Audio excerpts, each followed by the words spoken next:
My name is Eleanor Grace Whitmore. I'm 68 years old, and for nearly 5 decades, I was a wife, a mother, and the quiet heart of Hazelbrook Orchards, a small, organic apple farm nestled in the rolling hills of Pennsylvania. My hands, though now stiff with arthritis, still remember every step of turning dough into sourdough loaves and pruning trees at dawn with Richard, my husband. 3 weeks ago, I buried him. Richard and I had been married since 1981. We built everything together: this orchard, this home, this family. And yet, the morning after his funeral, I realized that I might not have built what I thought I had. Or maybe it just wasn't enough to hold on to my children. Richard died of pancreatic cancer. 14 months of watching a man of the earth waste away, his strength stolen bit by bit. He didn't want the kids to know. Let them live their lives a little longer without this shadow, he had whispered to me one night, his voice thick with morphine. And because I loved him, I agreed. But in truth, I already knew. Our children Darren and Samantha had grown distant long before the diagnosis. Darren, the eldest, had carved out a fast-paced career in Boston's financial world and hadn't been home for more than a handful of weekends in over a decade. Samantha, on the other hand, floated from one failed wellness business to another, always funded by Richard's savings and always in need of just one more loan. I had hoped that grief would bring them back to the core of who we were, that they would remember the orchard, the family dinners, the love that built this house. But when they arrived for the funeral, I didn't see children mourning their father. I saw professionals calculating an estate. The night after the funeral, I sat alone in the kitchen, staring at the worn wood of our dining table. I told them we could sort through Richard's things together the next day. It was a small gesture, a mother's way of making space for memory. But they had other plans. The next morning, sunlight spilled through the lace curtains Richard and I had picked out together 30 years ago. I made coffee, the simple kind Richard liked, not the imported blend Darren had brought from Boston, and waited at the kitchen table. They came downstairs, dressed sharply. Darren in a blazer he didn't bother to remove, Samantha in a silk blouse and perfectly curled hair. They looked like they were heading to a business meeting, not sitting down to remember their father. "Mom," Darren began, placing his coffee mug down with that same practiced precision I'd seen in his father. "We've been talking." Samantha glanced at him, then at me. "We think it's time to start settling things. The estate, the business, the house." I blinked, unsure I'd heard right. Settling. "It's practical," Darren said. "You can't run the orchard alone. And the house, it's big, Mom. Too much for someone your age." My age? The words sat heavy in the room. I had pruned those trees beside Richard through blizzards and heat waves. I had handled payroll when we couldn't afford an assistant, baked pies for fundraisers, driven tractors, delivered crates to food banks. "We want you to be comfortable," Samantha added, her voice smooth like a sales pitch. "There's a wonderful retirement community 2 hours south. Sunnyvale Estates. Activities, friends your age." I stood to clear the breakfast plates, needing motion to hide my shaking hands. Then Darren pulled out a folder. "Dad spoke to me about this last year," he said, sliding a set of documents toward me. "He wanted Melissa and me to take over." I looked at the paper. It was printed on Darren's corporate letterhead. Richard's signature steady, too perfect, looked off. He hadn't written that clearly in months, not since the morphine. "This isn't from our family lawyer," I said. "He was lucid when he signed it," Darren insisted. "He wanted this," Samantha said quickly. "A fresh start. There's a developer interested. $7 million for the land. We'd be set. You'd be cared for." A developer. They wanted to sell the orchard, level it, replace a lifetime of harvests and sustainability and giving back with concrete and cul-de-sacs. "You're talking about selling your father's life's work," I said quietly. "Mom, be reasonable," Darren said. "The orchard can't last forever." I felt something rise in me, a slow-burning fury I hadn't touched since I once chased off a fox trying to get into the chicken coop. I looked at both of them, my children, and said with calm steadiness, "Show me the will." Darren hesitated, then pushed it forward again. I didn't touch it. "I'm going to bed," I said. "We'll talk tomorrow." But deep down I already knew. There would be no tomorrow conversation. They weren't grieving. They were executing a plan. I didn't sleep that night. I lay awake in the bed Richard and I had shared for decades, listening to the creaks in the farmhouse walls and the wind brushing against the apple trees outside. Every sound was familiar. It was the silence in my children's hearts that had become foreign. By morning, the smell of coffee wafted through the house. Not the warm, nostalgic kind, but sharp, bitter, imported. Darren's kind of coffee. I moved slowly, my joints aching more from betrayal than from age. When I came downstairs, they were already waiting, coats on, suitcase packed. The suitcase wasn't mine.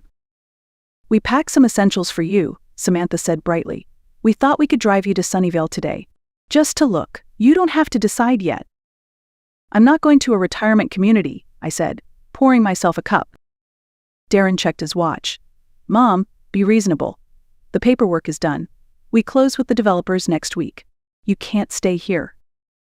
"I've lived here my entire adult life," I replied, voice calm. "This is my home." "It's all of ours," Darren said flatly. "Dad left the business to us. It's time you let go." I stared at him, and for the first time I truly saw him not as the boy who once followed Richard through the orchards asking about bees and frost, but as a stranger, a man who viewed me as a liability to be managed. "I need my medication," I said, stepping away, "and I'd like to grab some family photos."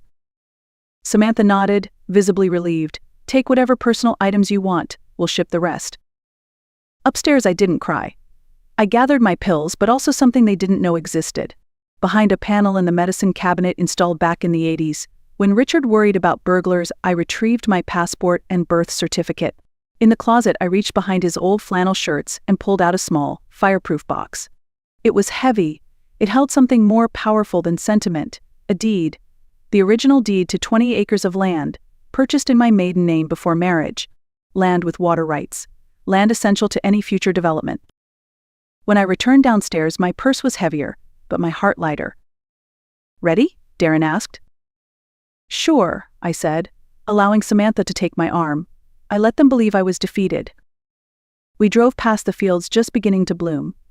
Past the elementary school where I volunteered. Past the library where I read to children. But instead of taking the highway toward Sunnyvale, Darren veered onto a remote county road. 20 minutes later, he pulled onto a gravel shoulder beside an empty field. "This is where you get off, Mom," he said, as casually as if he were announcing a stoplight. "The house and business are ours now." Samantha's smile faltered. "Darren, what?" "She'll contest the will, make scenes. This is cleaner. She has clothes, her meds. There's a gas station 5 miles up." He opened my door. And just like that, they left me standing on the side of a road with nothing. Or so they thought. The car disappeared down the road, leaving a cloud of dust and the smell of betrayal. I stood still, the wind tugging at my coat, clutching the small suitcase they had packed for me. I wasn't afraid. I wasn't broken. I was free. I began to walk not toward the gas station Darren had so generously mentioned, but toward town, toward my next move. My flats weren't made for gravel roads, and the early spring sun was already warming the back of my neck. But with every step, my purpose solidified. In my purse was everything I needed, my ID, my passport, my medication, and most importantly, the original deed to 20 acres of prime orchard land. Land that Darren and Samantha didn't know existed. Land I had purchased in my own name before Richard and I married. It was a precaution back then, just in case the business didn't survive. Richard had called it our just-in-case safety net. Now it was my lifeline. Those 20 acres weren't just any land. They held the only natural water source on the entire property. Without it, no irrigation. Without irrigation, no orchard. And no development. My children thought they had cornered me. But they didn't understand the soil beneath their feet. They didn't understand the weight of legacy. I did.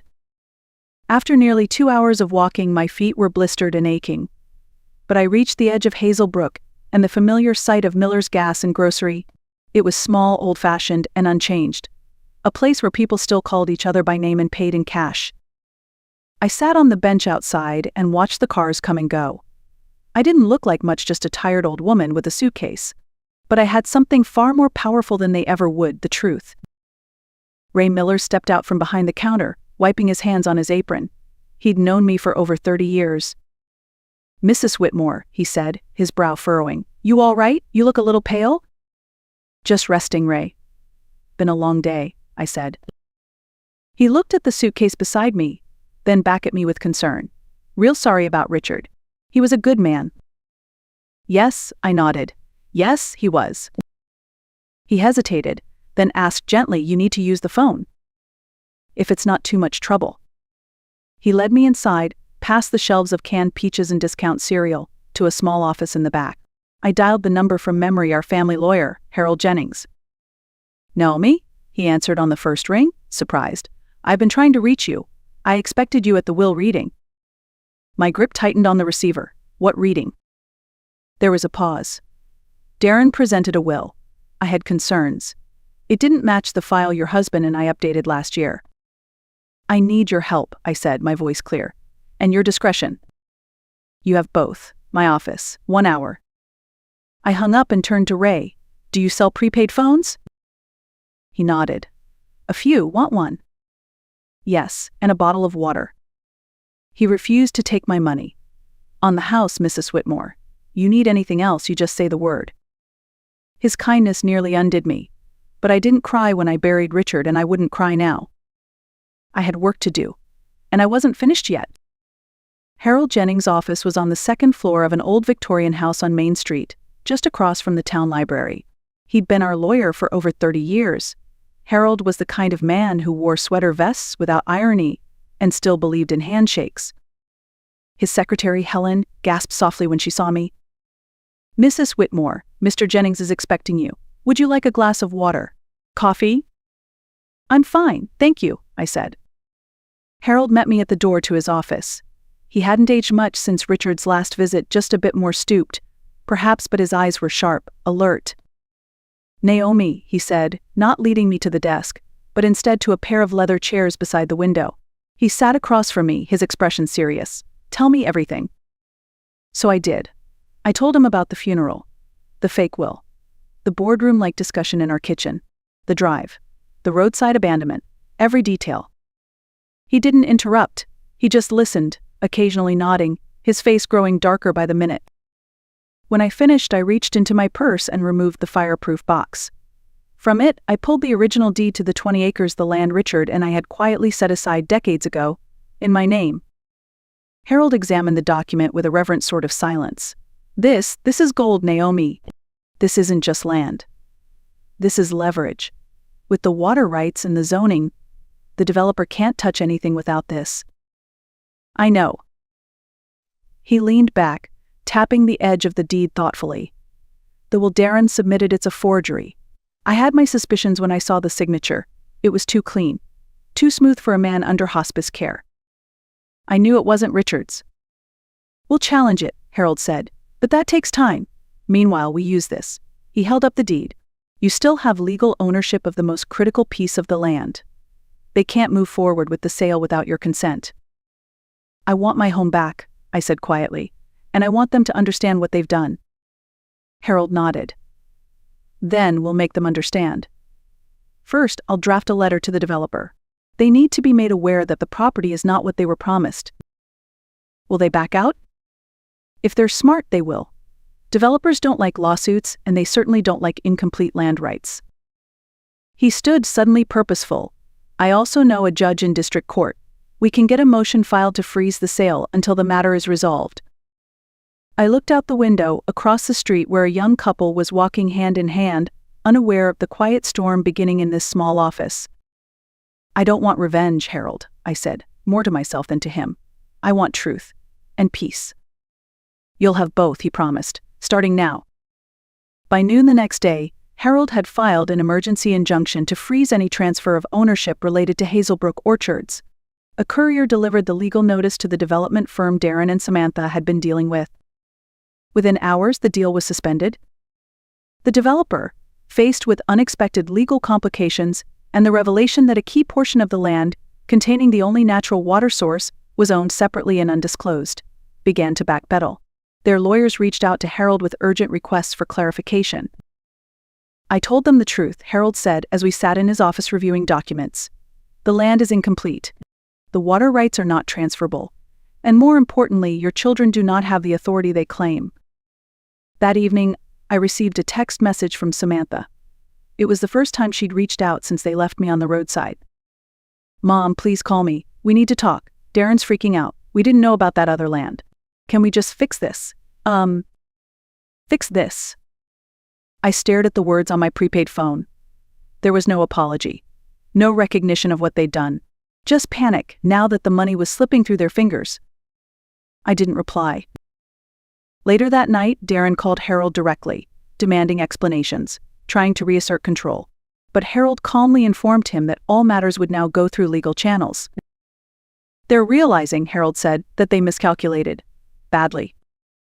They thought I had nothing left, I replied. But I had everything they forgot to value. He looked at me with quiet pride. You're handling this with grace, Eleanor. A lot of people would have gone straight to scorched earth. I lived too long with kindness in my bones to become bitter now, I said. But I won't be silent, either. Outside, the town of Hazelbrook moved on with its day kids riding bikes, a dog barking in the distance, someone mowing their lawn. Life was still simple here, still honest. And I intended to keep it that way. The land would not be sold. Not now, not like this. The orchard Richard built, the legacy he left, was not a commodity, it was home. And I wasn't done protecting it. In the weeks that followed, I didn't return to the old farmhouse. I rented a modest apartment above the bakery on Hazelbrook's Main Street. It had a small balcony, just big enough for a rocking chair and a few potted herbs. The place smelled like cinnamon and fresh bread in the mornings. It wasn't the home Richard and I built, but it was mine. And that mattered. I started teaching again, quilting on Wednesday nights at the community center, just like before. I even began holding weekend workshops at the library, sharing what I knew about organic gardening and sustainable fruit farming. Teenagers came. Retirees came. Even young couples hoping to start their own farms. People listened. Not because I raised my voice, but because I spoke with history in my hands. The land we protected for decades, I donated the water rights in a trust to the Hazelbrook Agricultural Cooperative, a local initiative that supports young farmers. They'd use it, not sell it.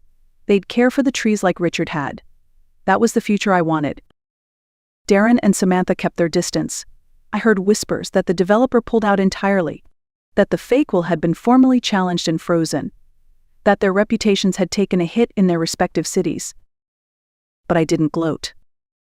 I didn't need revenge to be allowed to be real. I chose peace, but not at the cost of truth.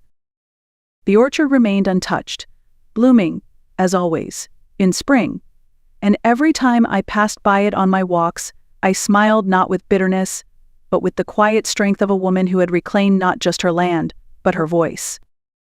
They had underestimated me, but I had finally remembered who I was. I often think back to that moment on the gravel road, standing alone with a suitcase I didn't pack, watching my own children drive away without a second glance. It should have broken me. But it didn't. Because in that silence I finally heard the truth I had ignored for years. Love is not loyalty without question. And being a mother does not mean tolerating betrayal just because you raised the ones who betrayed you. Darren and Samantha believed they could erase me. That because I was older, grieving, alone, I wouldn't fight back. That I had no choice but to hand over everything. But they forgot something. Before I was a wife, a mother, a widow, I was Eleanor Grace, a woman who built something with her hands, her heart, and her mind, and I had never needed to scream to be strong. What they saw as weakness, my silence, my trust, my love, was actually the very power that protected me.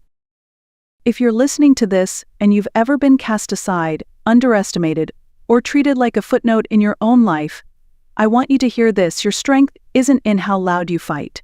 It's in how well you know what you stand for.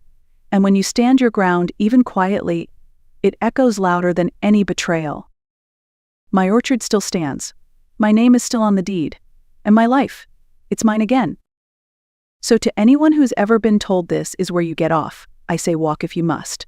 But don't leave your worth behind. Walk with purpose. Walk with quiet power. And when you're ready, tell your story. It might just save someone else. If this story moved you, don't forget to like, share, and leave a comment below. And if you've ever been underestimated and found your strength, tell us. Your story matters.